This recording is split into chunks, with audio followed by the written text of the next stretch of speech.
Anda kerjakan 4 hal tadi, nanti banyak penyakit-penyakit itu akan hilang terus sekalian. Tambah kayak beginian, insya Allah akan sehat.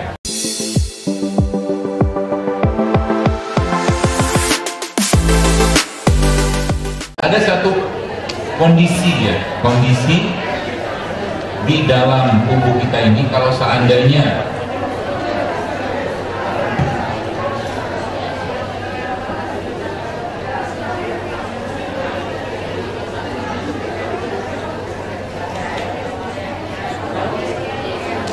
jadi kalau seandainya itu terjadi, maka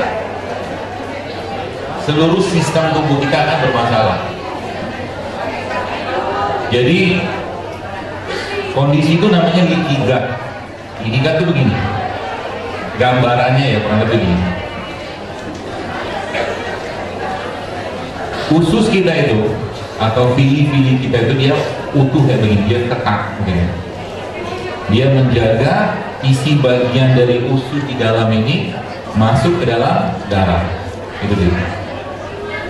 Lalu kalau seandainya dia renggang itu katakanlah tadi begini gitu, dia renggang, kebuka, maka ada isi bagian dari usus ini yang masuk ke darah. Itu loh konsepnya. Pemicunya siapa? Pemicu paling utamanya adalah semua makanan-makanan yang mengandung gula tinggi sebenarnya. Paling sering itu adalah tepung-tepungan. Jadi jangan Anda pikir orang autoimun itu bukan apa tiba-tiba muncul penyakitnya kemudian tiba-tiba sakit, enggak. Awalnya dari perutnya dulu. Itu kisahnya begitu. Jadi kayak tepung-tepungan yang kita kenal dengan gluten ya.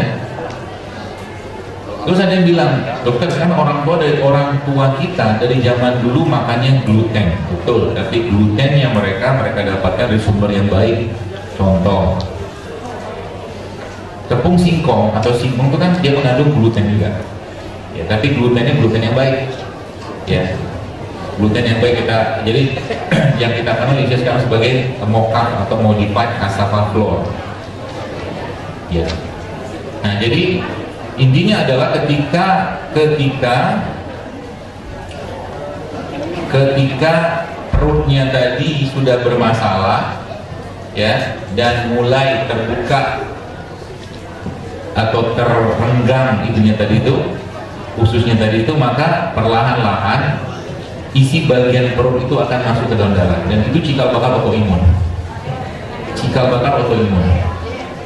Yang pertama dan yang kedua, dia cikal bakal penyakit-penyakit degeneratif. Cikal bakal yang paling parah, dia cikal bakal kanker. Kalau sudah perutnya bermasalah, maka dia akan masalah semua. Itu sebabnya sebenarnya, kalau boleh saya katakan, metode. Jadi kemarin itu subhanallah saya melihat satu fenomena Indonesia, saya nggak habis pikir kenapa orang Indonesia begitu gampangnya menggadaikan akidahnya untuk pengobatan-pengobatan yang tidak ada dasar syar'inya. Nah, kita kembali ke usus tadi bos sekalian. Usus tadi ya, permasalahan tadi ketika dia renggang-renggang tadi ya, kemudian perenggangnya ini tadi Bapak Ibu akhirnya menyebabkan isi bagian dari usus itu masuk ke dalam darah. Pertanyaannya, mau ngobatinya pakai apa? Kan gitu. Memperbaiki apa? Memperbaiki usus yang paling gampang adalah dengan 30 6 8 3 umumnya gitu. 30, ingat baik, 30 6 8 3, satu lagi B. 30 6 8 3 B. 30 apa? Puasa Ramadan. Itu bentuk terbaik kita untuk memperbaiki atau recovery usus. Tapi syaratnya apa? Coba boleh diubah buka puasa dan sahurnya. Ya. Tidak ada lagi nasi putih atau kurangi nasi putih. Yang pertama, yang kedua, kurangi gula pasir. Yang ketiga, kurangi tepung dan produk turunannya. Yang keempat, kurangi atau stop minyak. Anda kerjakan 4 hal tadi, tambah puasa, tambah bekam, tambah kayak beginian, insya Allah akan sehat. Saya udah buktikan. Kalau Anda yang baca tulisan saya tentang ibu-ibu yang hamil di tulisan saya beberapa hari yang lalu itu total, saya hitung total komennya ada sekitar 5.500 komen, dan itu sebagian besar hamil yang selama ini ribet banget urusan pengen hamil, tapi ternyata ketika dikembalikan kepada Al-Quran dan hadis tentang apa yang Allah ciptakan, gampang banget hamil. Subhanallah. Ada yang PCO sekian tahun, 7 tahun, 10 tahun, ada yang endometriosis, ada macam-macam, semua kuasa Allah sih ya. Tapi kata kuncinya apa? Kata kuncinya ketika mulai mereka berpuasa, mereka mulai kenal rempah, mereka mulai kenal rimpang, mereka mulai kenal sayur sama buah, ternyata tubuhnya mendetok dirinya sendiri gitu ya. Sesimpel dan sesederhana itu, tapi itu semua butuh kemauan ya. Itu semua butuh kemauan ya. Maka baru sekalian, kalau bahasa Al-Qur'annya apa? Falyanzuril insana ila ta'ami. Perhatikan apa yang kalian makan. Kalau Bapak Ibu sekarang makan, saya cuma pesan satu saja ya. Apa pesannya? Kalau saya makan ini kira-kira bikin sehat atau bikin sakit? Ini tuh maksudnya apapun yang ada di depan Anda ya. Kalau itu bikin Anda sehat, makan. Tapi kalau bikin sakit, jangan makan. Jelas ya? Sekarang pertanyaannya, misalkan mie ayam itu sehat nggak? Mie ayam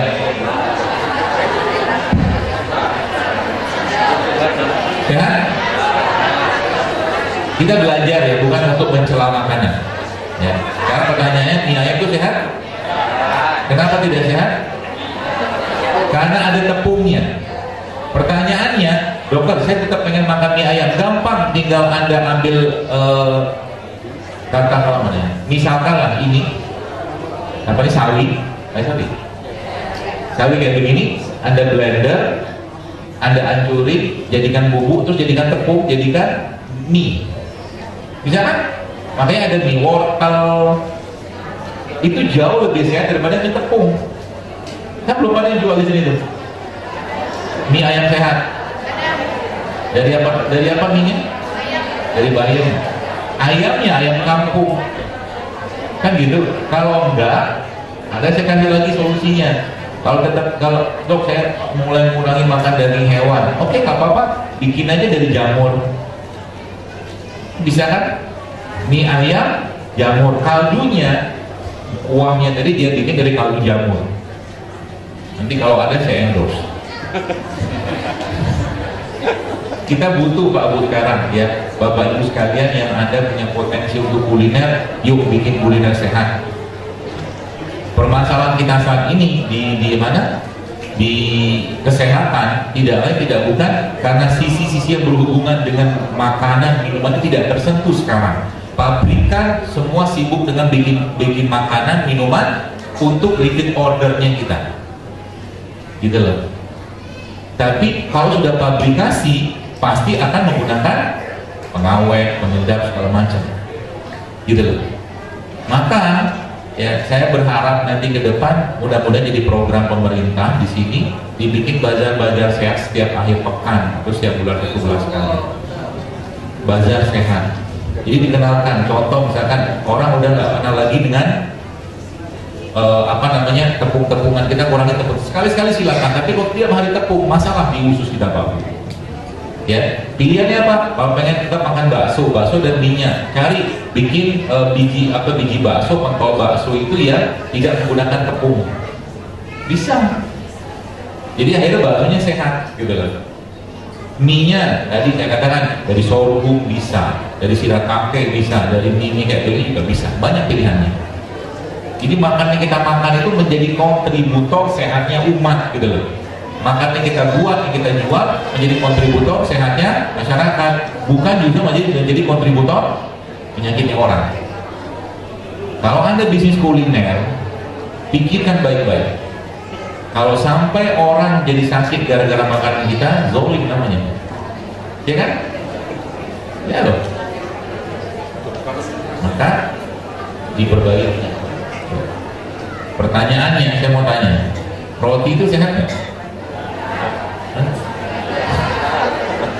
Sekali-kali silakan, tapi tiap hari makan roti nggak sehat. Roti itu isinya apa? Ada tepungnya, ada gulanya, ada menteganya. Belum lagi roti-roti yang sudah dipabrikasi. Kalau Anda pergi ke supermarket atau minimarket, beli roti yang sudah dipabrikasi, lihat isinya apa. Lebih banyak isi bahan-bahan tambahan sintetiknya loh. Daripada roti ini kan isi sederhana kan cuma tepung, gula, mentega, susu lah gitu kan. Tapi kalau sekarang sudah roti pabrikasi, banyak banget kalsium, propionat, ini segala macam pengembang yang semuanya sebagian besar sintetik gitu. Jadi hati-hati. Dan di sini saya dari kemarin nggak melihat ada fast food. Ada nggak fast food di sini? Banyak fast food yang makan ayam goreng cepat saja. Jadi saran saya ya kita fast foodnya kita tuh apa? Karedok. Itu fast foodnya kita.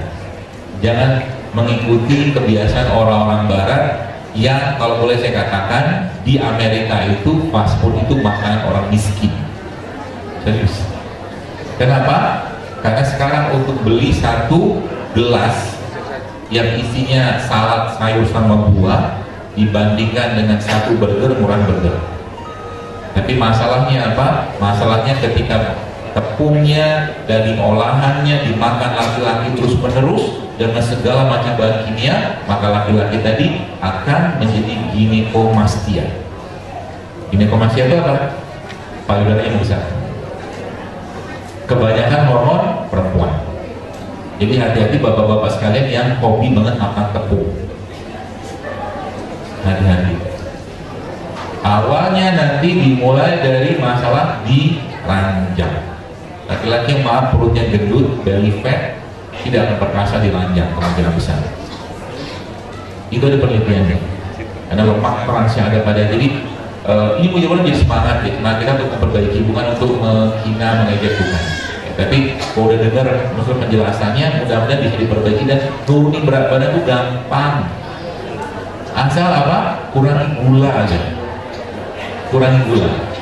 Jadi kalau bapak-bapak makan nasi nih, makan siang nanti kan siangnya makan tuh, coba jangan pakai nasi. Sebelum Anda makan itu, Anda cari apa? Rujak dulu. Makan rujak dulu. Nanti kalau datang ke, kalau rumah makan gitu kan, nah makan sayurnya dulu. Habis makan sayur, Anda makan, minum air putih. Kenyang kan? Ayo makan. Alhamdulillah. Nanti ngantuknya hilang, nanti banyak penyakit itu akan hilang terus sekalian, insya Allah.